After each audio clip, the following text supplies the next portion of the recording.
Hello, everyone. I'm Sally Kochmar, AGT's Education Director, and it is my pleasure to welcome you to AGT's webinar series. For those of you who are not AGT members, please consider joining the organization so that AGT can continue to be the voice of the technologists in the laboratory community and offer programs like this in the future.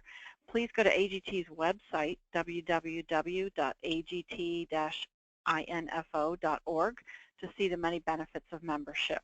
I've been a member for several decades, and I've gotten tons of benefits from being a member, from attending meetings to meeting other colleagues in the field who can give you invaluable tips on your work and how to handle certain cases. And I can reach out to people across the country and some across the world from my contacts that I've made through AGT. So it's a really valuable thing, and we can also do other things like lobby for laboratory reforms and so forth. But without an organization like AGT, those of us in cytogenetics and molecular genetics don't have a voice out there to talk about our needs. So please consider joining so that AGT can stay a viable voice for you. A few quick housekeeping notes before we get to today's presentation. Please feel free to ask questions during the session. In the upper right side of your computer screen, you'll see a control panel. In the lower portion of that control panel under chat, you can see a type a message. You can put in a question or a comment and submit it to the webinar organizers, and you can do this at any time during the presentation. At the end, we'll reserve about 10 minutes after the presentation to read the questions that have been submitted to the presenter and get some questions and answers. If you're participating as a group, please designate one person in the group to complete the online evaluation. In order for everyone to receive their certificates of attendance, that person will need to enter the names and email addresses of each person who's participating at your site today into the evaluation. And as a backup measure, you can create a sign-in form that you can complete and fax to AGT as well. Certificates will be mailed to participants approximately 30 days following the webinar. The live webinar will be posted online as well, and a post-test for those who are not able to join us live today will be available shortly after that. Today, Dr. Naila Harima will discuss triumphs and challenges in the cytogenetics of pediatric acute lymphoblastic leukemia, the Children's Oncology Group studies. Dr. Harima is the director of the Cancer Cytogenetics Laboratory and a professor of pathology at The Ohio State University. She's boarded in medical cytogenetics by the American Board of Medical Genetics. Her PhD is from Iowa University, and her postdoctoral work was at Indiana University School of Medicine, where she was co-director of the Cytogenetics Laboratory for many years. After spending a few years doing research on the cytogenetics of pediatric acute lymphoblastic leukemia at the Parker Hughes Institute in St. Paul, Minnesota, she went to The Ohio State, where she has an active research program in addition to directing the busy clinical laboratory. And her expertise is in cancer cytogenetics is widely recognized as exemplified by being chair of the Children's Oncology Group, or COG, Cytogenetics Committee, by membership on the Alliance for Clinical Trials Karyotype Review Committee, and the Chronic Lymphocytic Leukemia Research Consortium, all NCI-funded endeavors. She is responsible for review of all COG ALL cases originating east of the Mississippi. She is frequently requested by both cytogeneticists and clinicians to provide an expert opinion on difficult cases. She has nearly 300 reviewed journal articles, many in premier scientific journals, such as New England Journal of Medicine, Nature, Blood, Nature Genetics, Proceedings of the National Academy of Sciences of the United States, and the Journal of Clinical Oncology. She has given numerous invited presentations and is a member of many professional organizations. She holds many research grants, and her current research interests are the cytogenetics of CLL and adult leukemia and the cytogenetics of pediatric ALL. Dr. Harima? Thank you.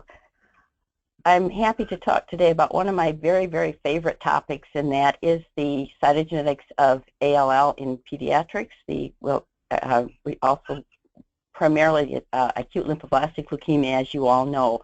And my role in pediatric ALL is primarily through the Children's Oncology Group, so those are the studies that I'll be primarily talking about today.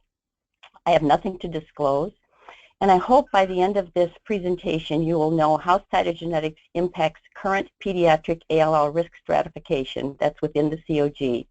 You'll understand the significance of hypodiploidy in ALL. You'll recognize the importance of IAMP21 and what it is in pediatric ALL, and know some of the different types and implications of PH-like ALL. Tiny bit about what pediatric ALL is. It's the most common childhood malignancy, and it's a malignancy of the lymphoblast, but it can affect either the B or T cell lineages. We'll be talking about the B cell lineages today. Amazingly, the overall event-free survival is about 90%.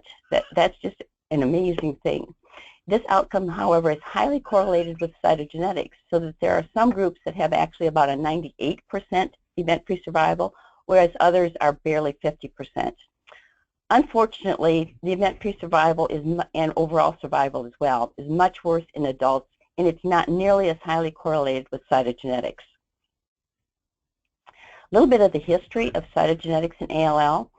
In 1978, an international group met together to look at the outcome of children with ALL and adults, but we're talking about children. And they found that if you looked at just the number of chromosomes, the modal number of these cases, those patients who had hyperdiploidy with 51 to 60 chromosomes way back then already had an excellent outcome.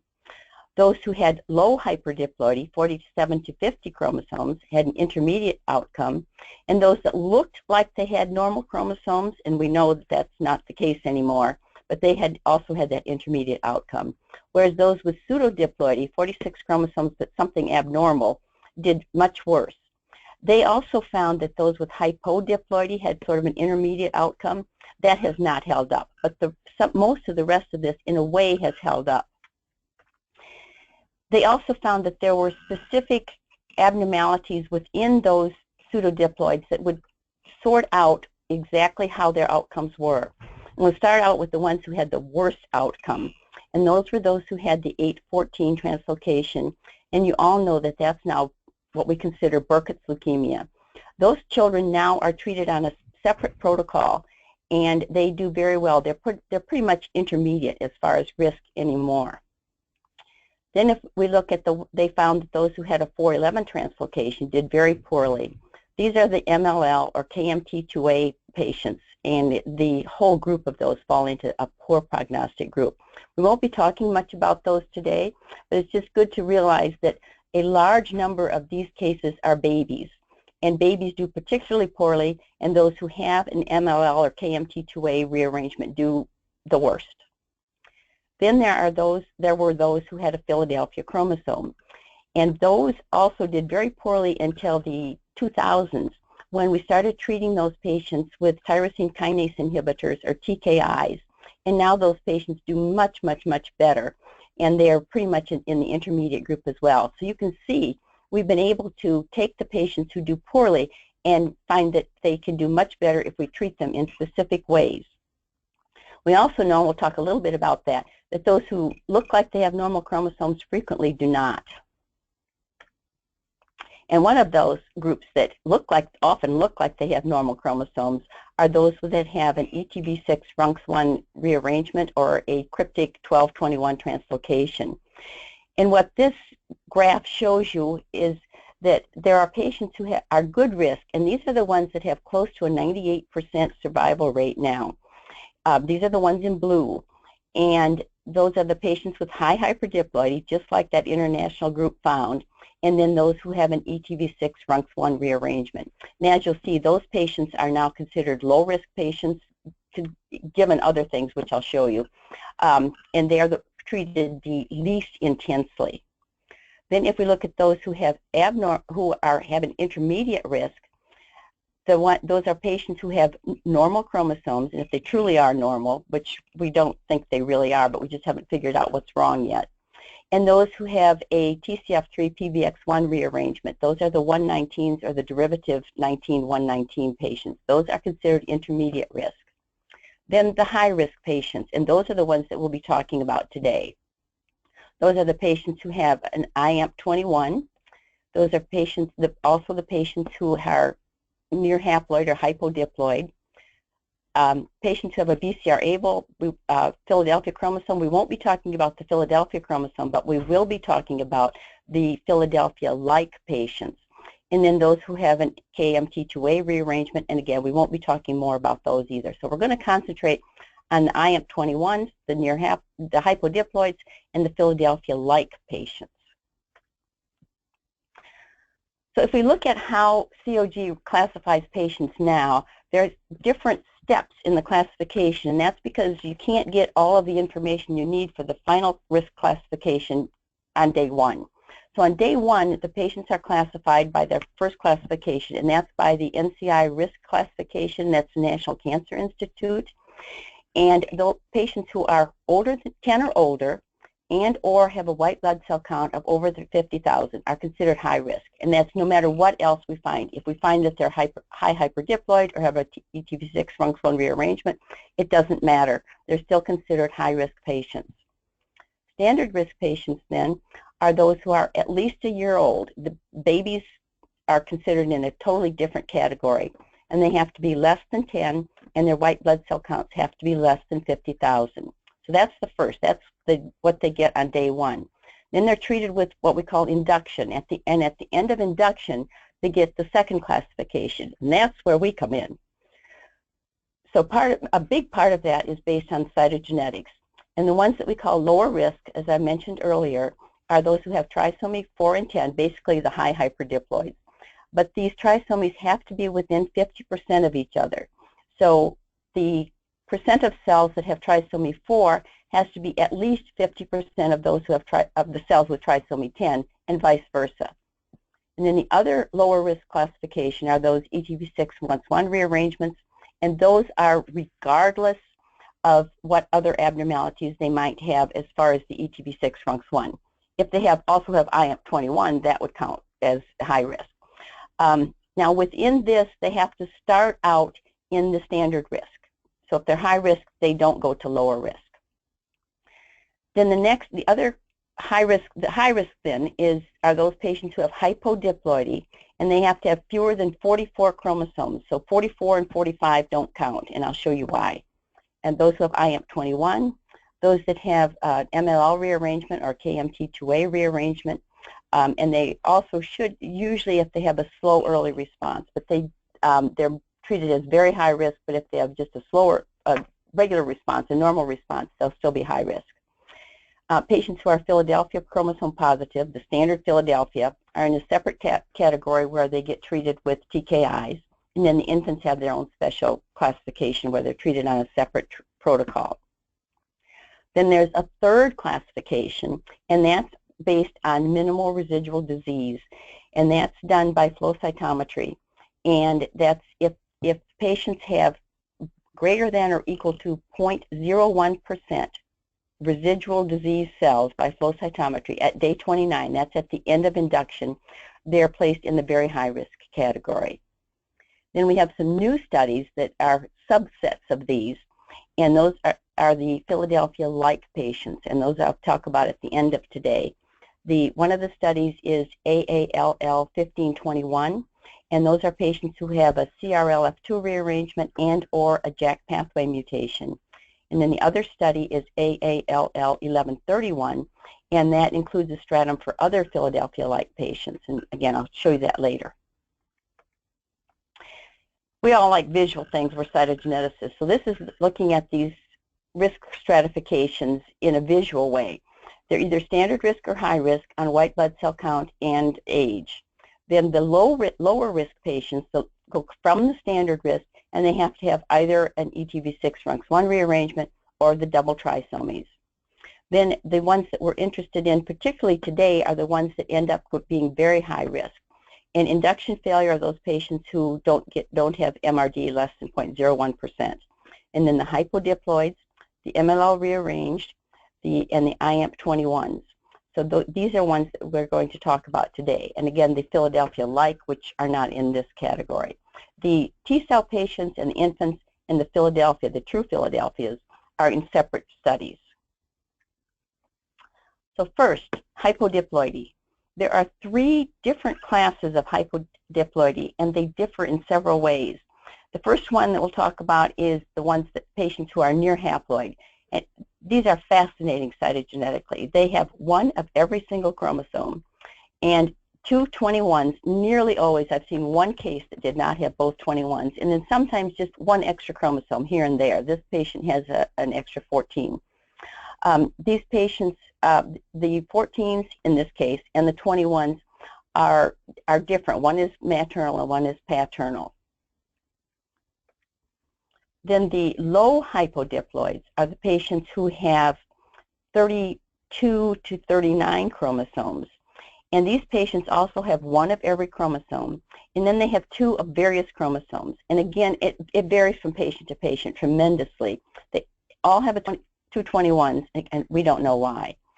Interestingly, they almost never have 2 7s and almost never have 2 17s. Again, very strange. We don't understand why.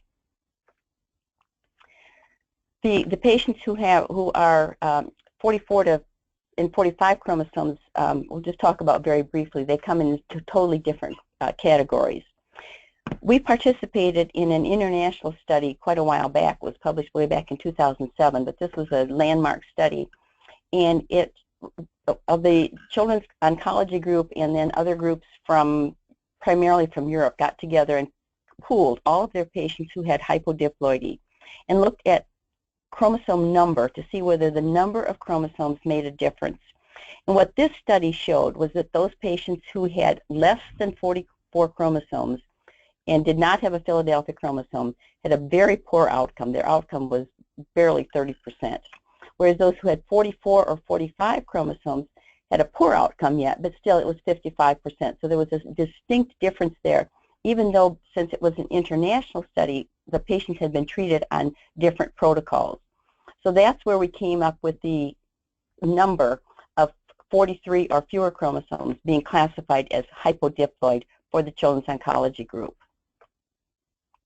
Another thing that we found through that study was that the cytogenetics differ not only by chromosome number but in other aspects, so that we found that some of the patients have doubling of the hypodiploid clone, and I'll show you some of that. And if you look at the patients who have near haploidy, the doubling occurred in over half of the patients. Look at the patients who had low hypodiploidy, it was only 30%. And look at those patients who were more near diploid, and it was none. Once the patients got up to, the chromosome number got up to 40, we didn't see doubling of the chromosome number. The other thing that we found, that the frequency of structural abnormalities differs greatly amongst those different groups. And only 25% of the patients who were near haploid had a structural abnormality. Nearly 40% of the patients who had low hypodiploidy had a structural abnormality. 85.7% of those who had 40 to 43 chromosomes, and all but one of the patients who had 44 chromosomes had a structural abnormality. So that these groups differ cytogenetically, and I'll show you they differ in molecular ways as well. The other thing we found was that doubling has absolutely no effect on outcome. And here you see the outcome curves of those particular patients. These actually were patients who started out with a modal number less than 39, so they're in the near haploids and the low hypodiploids. And you can see these curves practically overlap all the way, so that the doubling has no effect on outcome whatsoever. And here you see a doubling. This isn't a very pretty karyotype, but this particular case, there was only 1 cell that was near haploid. So it had, again, the 2 21s and 2 sex chromosomes. And that's frequently the case. Frequently there are 2 sex chromosomes. And just like with the 21s, one is maternal and one's paternal. This is the male, so we had mom and dad. Then most of the cells showed this doubling. And I think we all are pretty aware now that when we have a doubling showing by 4s and 2s and very few 3s, that we need to suspect that this may be a doubling of a hypodiploid clone. So that this is exactly what we see. We see 4 21s and 4 sex chromosomes.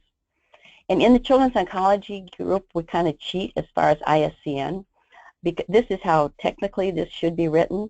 But in order to pick these up when we do our searches, we write it like this so that it clearly shows that this is a doubling, that basically the chromosomes, there were 25 chromosomes with an X and a Y and a 21 times 2. This also helps when you send reports to the clinician, because if they see this, they think, oh, hyperdiploid, even though it's not 4 and 10, it's still hyperdiploid, not too bad. But they see this and they think, oh, bad. This is another case that is pretty clearly looks like it's probably a doubling of a hypodiploid, because we've got 4 9s, 4 10s, 4 21s, and 4 sex chromosomes. But even though we see this, we like to have another kind of confirmation, because it makes such a huge, huge difference in treatment as far as these children are concerned. So one of the more historical ways that we have done this, and this was done at the Children's Hospital here in Columbus, Nationwide Children's Hospital. And this was done by looking at microarrays, microsatellites. And what they did was they picked out microsatellites that were highly polymorphic, which most of them are. And what they did was set up a system where they could look at particular chromosomes and see whether the constitutional array was the same or different from what they found in the blood and bone marrow. And this is a patient that you can see has 2 alleles for chromosome 10, 2 different alleles. Chromosome 18 has 2 different alleles, and so does 21. And that's in the blood, which is constitutional.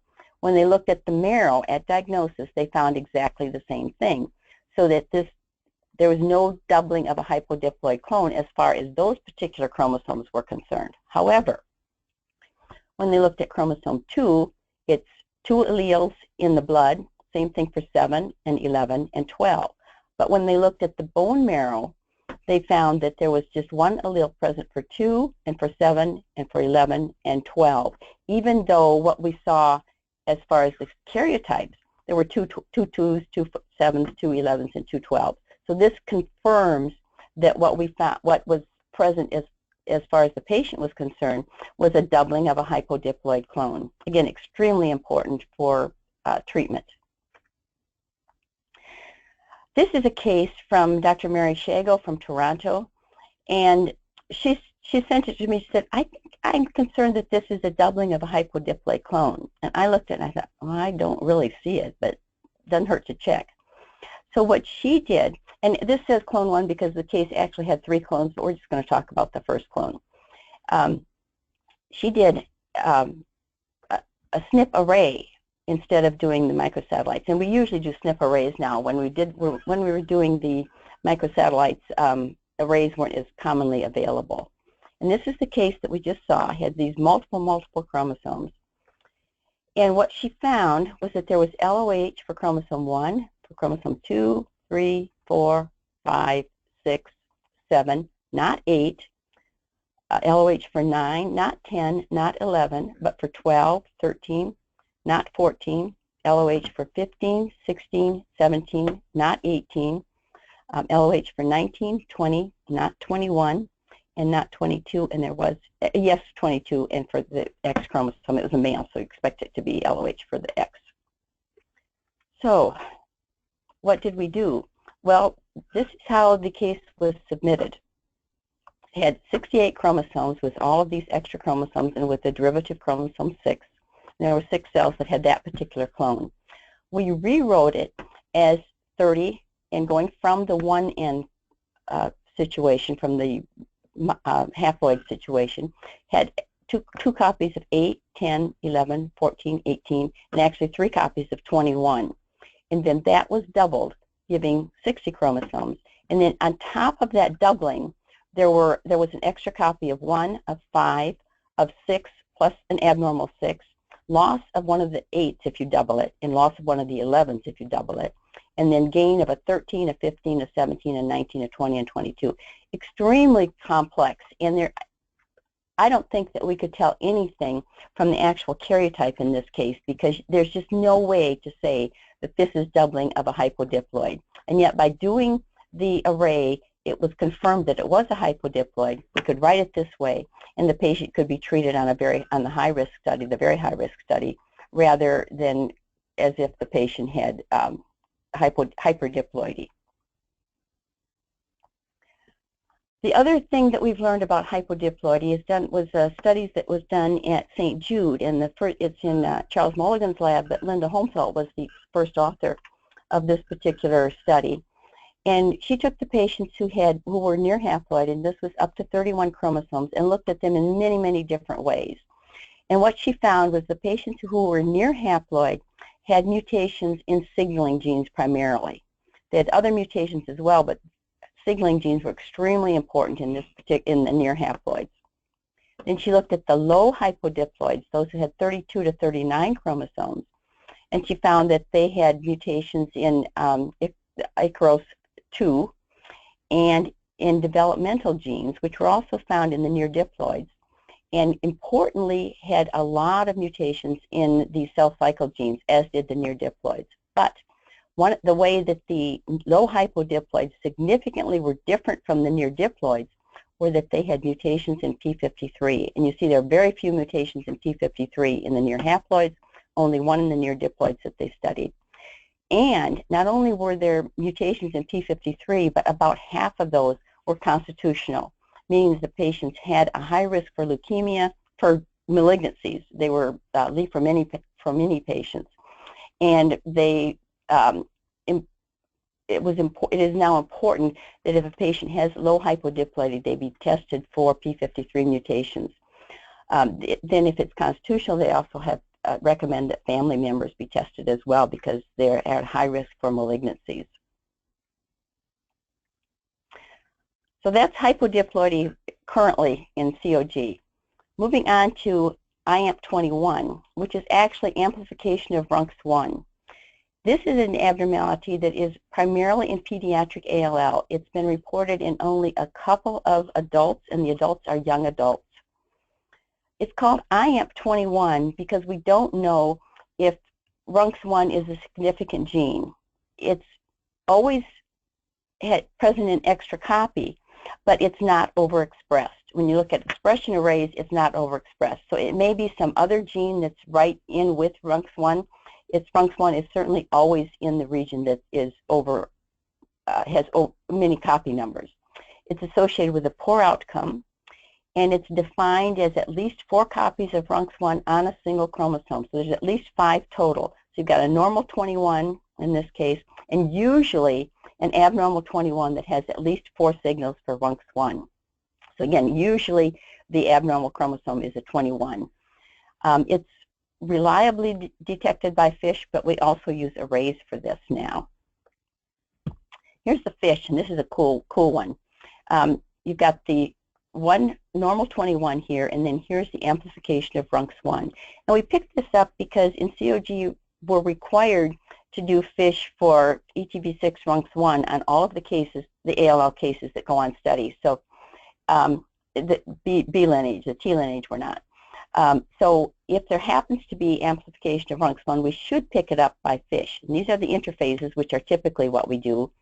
But then when we look at metaphases, we see these multiple signals of RUNX1 on a single chromosome. And this is, again, the abnormal karyotype, and this you can see the multiple copies of, well, you see that there's an abnormal 21, which is that chromosome that had the multiple copies of 21, of RUNX1. Sometimes that's the only abnormality. Other times there are other abnormalities, usually fairly simple karyotypes. So in this one there's an extra X and an extra 14. So in addition to seeing this by FISH, we like to do arrays sometimes. And this is just showing a couple of different cases that had amplification of RUNX1. And here you see the RUNX1 gene. In this particular case, there were 5 to 6 copies. And in this case, there were 6 to 8 copies. And you see this case is pretty even. This one you see the copy number changes drastically along the chromosome 21, and you'll see why that is. The other thing that's interesting about these cases is that they often have loss of the telomeric region. And this you can see here. You can see a little bit here, although it looks like it comes back here. Looking at the clinical characteristics of these patients, this is a study from the Children's Oncology Group, and you see that the age-wise, they tend to be older. So they tend to come from the high-risk patients anyway, because if they're 10 or older, they become high risk. They don't have high white counts, however. 95% have white counts that are less than 50,000. Whereas if you look at the other patients, 85% only have white counts less than 50,000. So that's significant. Again, they're high risk primarily because they're older. In our studies, we found that there was a significantly greater number of girls. That's not been true for the other studies from other groups. So that probably is just happens so with the children's oncology group patients. They have a poor outcome. So if you looked at the patients who started out on standard risk, so these are the patients who actually were not 10 or older at the time that they were diagnosed. And we see that if we look at the event-free survival, so this means patients who get treated and nothing happens. And the patients who do not have IAMP21 had a 92% basically event-free survival, whereas those patients who had IAMP21 was only 70, highly significant difference between the two. However, when these patients were treated, so we look at their overall survival, again, it was significantly worse, but it's 87 versus 97. So it's a lot of these patients can be rescued, which is significant because it's very hard to rescue patients after they relapse with ALL. That was the standard risk patients. These are the patients who start out with high-risk ALL, so they're treated differently. They're treated more intensely. And lo and behold, they do essentially the same as the patients who do not have IAMP21. That's true for event-free survival, p-value of 0.66, and for overall survival. So this tells us, this plus the fact that when we can salvage them after they relapse, tells us that if we put them on high-risk studies to begin with, then maybe they will do better. So now any patient who is IAMP21 automatically goes to a high-risk study. We do a lot of work with the UK group led by Christine Harrison, and this is one of the studies that she did, but we participated in. And what she noticed was that there were patients who have a constitutional Robertsonian 1521, and they don't have Down syndrome, but they have the constitutional 1521, and that she saw several of these, and it's a very rare abnormality. So she was interested in studying this, and one of the results of the study showed that these patients have a 2,700-fold increased risk of developing IAMP-ALL compared to the general population. A huge, huge increased risk. And just to remind you, this is a normal karyotype from a patient who has this Robertsonian 1521. I don't have one that shows the IAMP21 clearly. So doing further studies on this, what she was able to show was, this is on the 1521 plus just the IAMP21. So this is the IAMP21 when you start out with normal 21s. And remember the telomeres were missing? So she showed that if there's telomere attrition or there's a double-strand break, your telomere attrition occurs as the cells divide, as telomeres get shorter and shorter. But even though these are children, some of these children have short telomeres on their 21s. So because of this telomere attrition, the telomeres break off, and we get a fusion, which is what we call a bridge. The bridge tries to go through anaphase, but one of the centromeres is pulled one way, the other another way, and so we get breakage. We get fusion again, breakage again, and ultimately we get multiple breakage, like chromothripsis. And then there's a stabilized chromosome is generated, and this would be our IAMP21.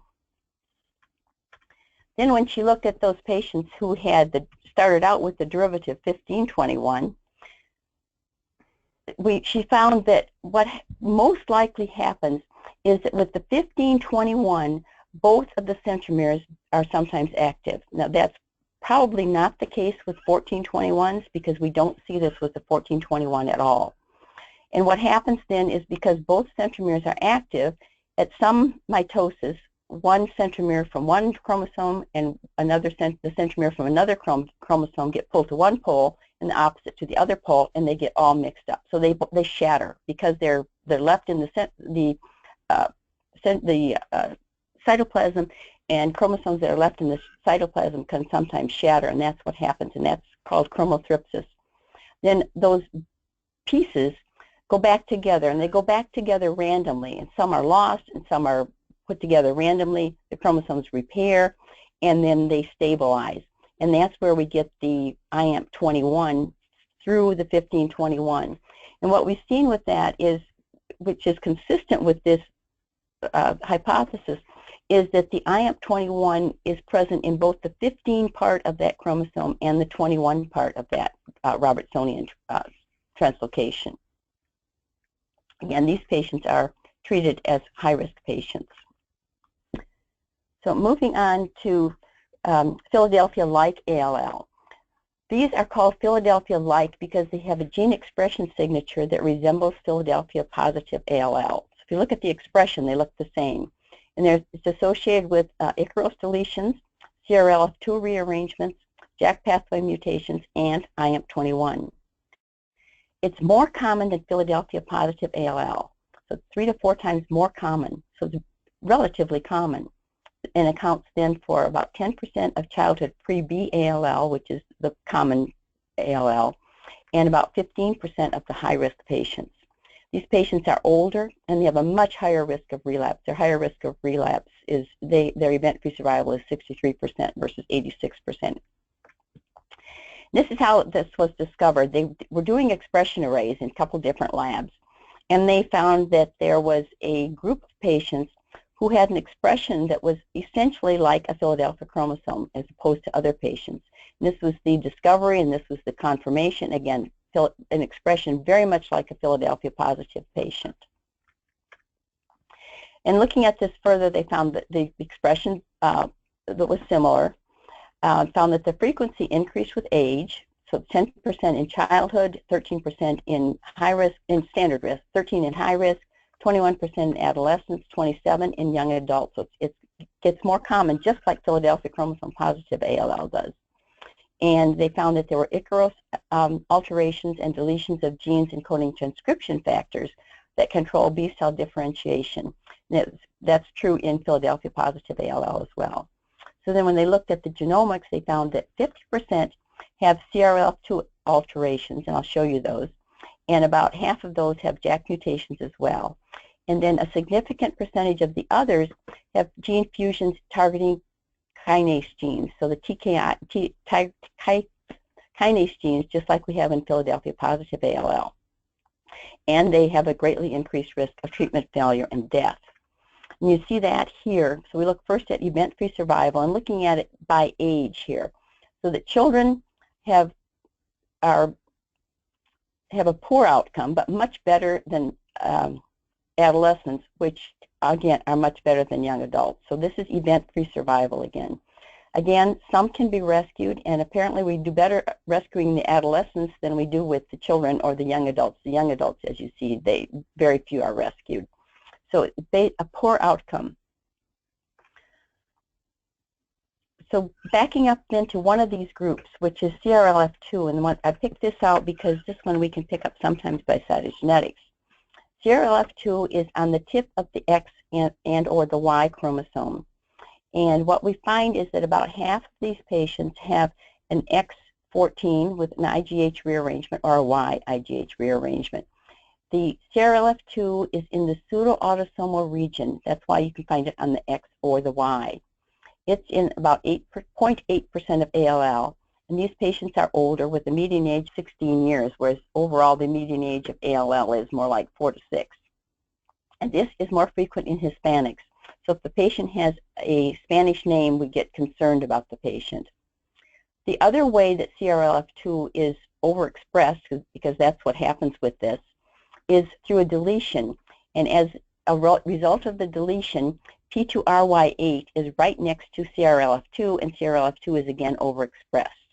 The deletion, that the sequences that are deleted are the PAR1 sequences. This particular rearrangement is more common in Down syndrome, and it's found in 53% of Down syndrome patients versus 7% of non-Down syndrome. And these patients then are younger with a median age of 4 years, which is consistent with the Down syndrome. Those patients tend to be diagnosed younger. And in both cases, they're associated with JAK2 mutations. This comes from Christine Harrison's group again. She was one of the first groups that detected this particular abnormality, and she was looking at IGH rearrangements. And what they found was that there was a group of patients who had an IGH rearrangement. Here we're looking at fish, and here's the break apart for IGH. Here's the normal IGH, here's the derivative 14, and then there were two other chromosomes that had the other part of the IGH probe. And by doing fish with the whole chromosome paint for chromosome X, she found that that was indeed on an X chromosome. They did the same thing with a male, and they found that there was a normal 14 with part of the IGH probe, and then a little chromosome that had the other part, and in paint for the Y chromosome found that that was indeed the Y chromosome. They then made a probe for CRLF2. This is before any commercial probes were available, and they found that CRLF2 on the normal chromosome X, and part of it on the abnormal X, which is cryptic, she couldn't see it, and then part on the 14 chromosome. They also then followed up with additional work and found that there were rearrangements that did not involve the chromosome 14, and it made a probe then for P2RY8 and CRLF2 and found that you have the normal X here, and then this is the abnormal X, which has lost part of the PAR region. Charles Mulligan's group at St. Jude did a study of these patients as well, and this was led by Catherine Roberts. And again, there are different classes of Philadelphia-like patients, but the important thing is that they all have kinase aberrations. So that's very important in what they were looking in this study. And here you have CRLF2, here's JAK2, and here's other aberrations, and we'll talk a little bit more about that. So what they found, they looked at, because they're kinase aberrations, tyrosine kinase aberrations, they thought, well, maybe these will respond to dasatinib, one of the TKIs that is used for Philadelphia chromosome positive ALL and for CML as well. And they found that those cases that had a rearrangement of a tyrosine kinase of ABL1 or 2, ABL1 is the same as Philadelphia positive, but different partners here, all responded to dasatinib. There are no viable cells left. But patients who had rearrangements of just JAK2, but without another aberration, did not respond. So that's one of the reasons we have the two different Philadelphia-like studies that were in COG. This is just a nice poster child. This comes from Kathleen Rao's laboratory. And what they found was they did the cytogenetics initially.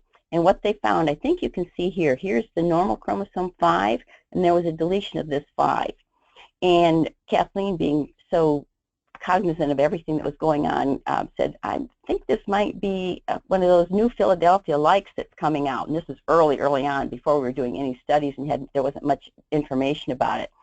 But she called the clinician, and there was a little boy, and it was day 29. They're supposed to be in remission by day 29. It's supposed to be less than 0.01%.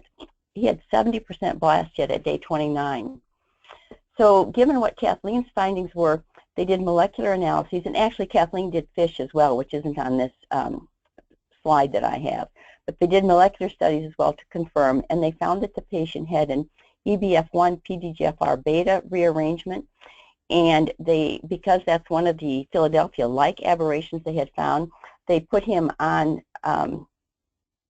dasatinib right away, or imatinib, I'm sorry, and immediately he went into had clinical improvement. And 2 weeks after he started the improvement, his MRD was down to 0.017. It's not where we want it yet, but it went down dramatically compared to what he'd had before. And here you can see his diagnostic marrow, and after imatinib he was fine. And after treatment, again, both chromosomes 5 have that band in there. And as far as we know, he is still in remission at 2+ years. So this is our poster child, thanks to Kathleen. Then in addition, the whole group, this is again from Charles Mulligan's lab, but led by Catherine Roberts, but they pulled together all studies from patients from COG and from St. Jude, and they found 34 cases that might have a tyrosine kinase rearrangement.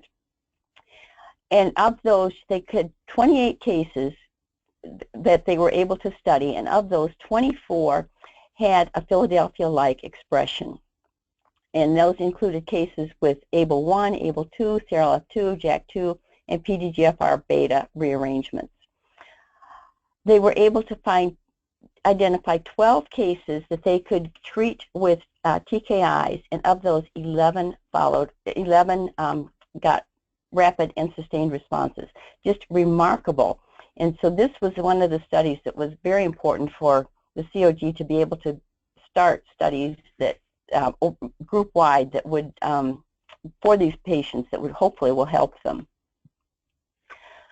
So what are we doing in COG now? Well, we use what's called the LDA model, and this is the low-density array, and this was devised by Rick Harvey at New Mexico. And it's an array that has just, I think it's 8 genes on it, and if it's positive, then we go on. If it's negative, then the patient doesn't have Philadelphia-like ALL. If it's positive, they rule out VCR-ABL or ETV6-RUNX1 rearrangements, because those will come up positive, sometimes come up positive with the LDA studies. If those are positive, they don't belong on study. If that's negative, then they check to see whether the patient has a CRLF2 overexpression. If it is overexpressed, they go on. If it's not overexpressed, it still is considered to have Philadelphia-like. So then it goes to multiplex PCR, which is done at Nationwide Children's Hospital here in Columbus. If it has high expression, they can tell by the LDA model whether it has that P2RY8 CRLF2 rearrangement. So if that's positive, then they test for JAK2. And they will treat the patient either way, but they like to know which patients have the JAK2 mutation. If it's negative, then Drew Carroll does FISH for CRLF2 to see whether the CRLF2 rearrangement is rearranged with IGH or with another chromosome. He's found 1 or 2 that are rearranged but not with IGH. If it's positive, again, they test for JAK2. If it's negative, they still test for JAK, but they also do multiplex PCR to see whether it has some other CRLF2 or new rearrangement or something else going on. So that's how the patients are categorized in order to go on the new studies at COG. This is just a list of some of the rearrangements that have been found in some of the potential TKIs that might be used for these. And as you see, CRLF2 and JAK2 are in a JAK2 inhibitor, as is EPOR, and that's where we're going with those particular studies.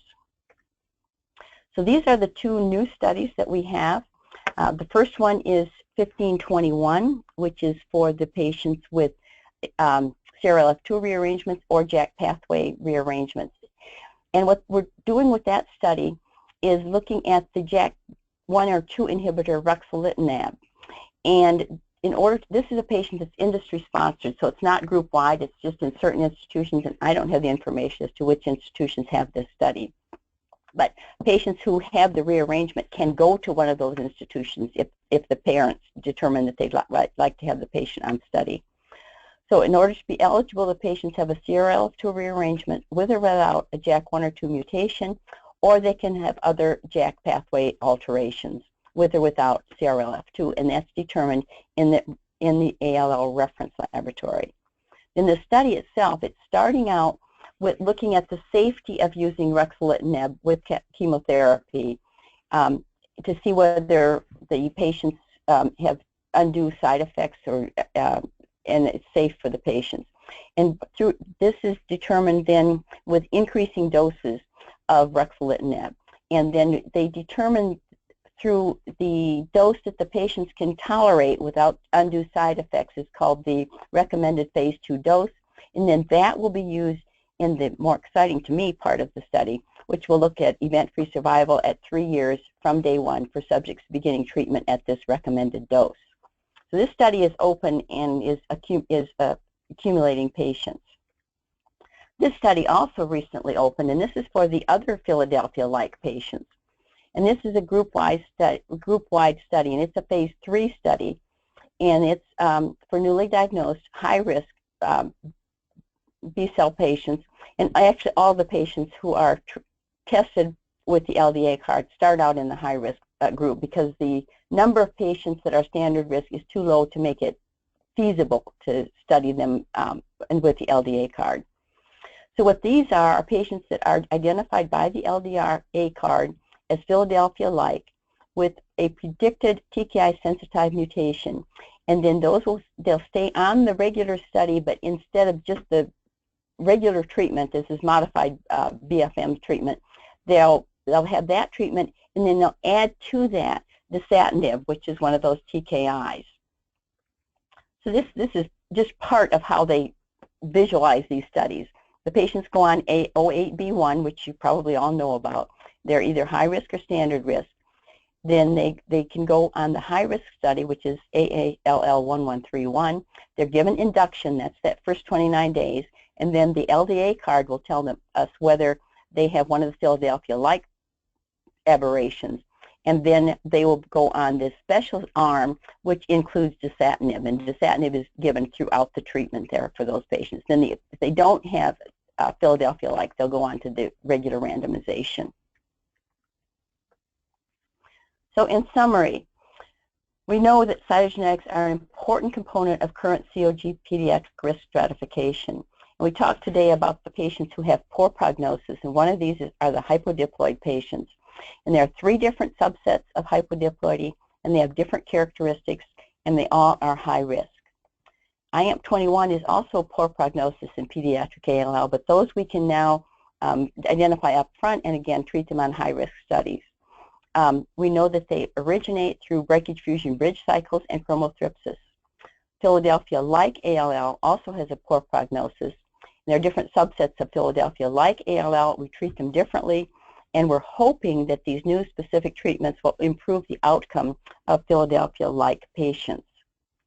And finally, I need to thank all these many people who are part of the COG and who help with the many of these studies, and all the COG investigators, the children and their parents, Heather, who most of you know, and then many others.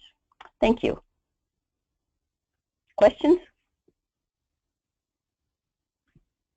Thank you, Dr. Harima, for a very interesting presentation.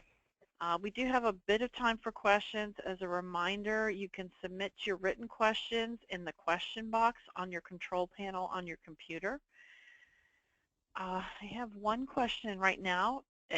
Someone is asking, are PDG-FRB or CRLF2 required for COG-ALL fish? No.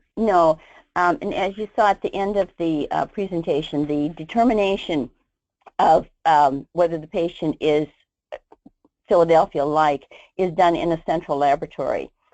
We don't mind if the labs do it. Particularly for the CRLF2, it's only certain institutions that will be sending those will be able to put the patients on study. So I think that for your children, it's important that they know that the patient has one of those rearrangements. The clinicians always have the option of taking a patient off study and treating them as they see fit. So if they see that a patient is not in one of the institutions that is on that dasatinib study, they can take the patient off study and treat them themselves with dasatinib, because that's a drug that is available, I think. Thank you. Another question came in is, will you recommend CRLF2 fish for all pediatric B-ALL patients? Well, that depends. If you find that the patient has an ETV6 Runx rearrangement, it's it's highly unlikely. We haven't seen any yet that would also have the CRLF2 rearrangements.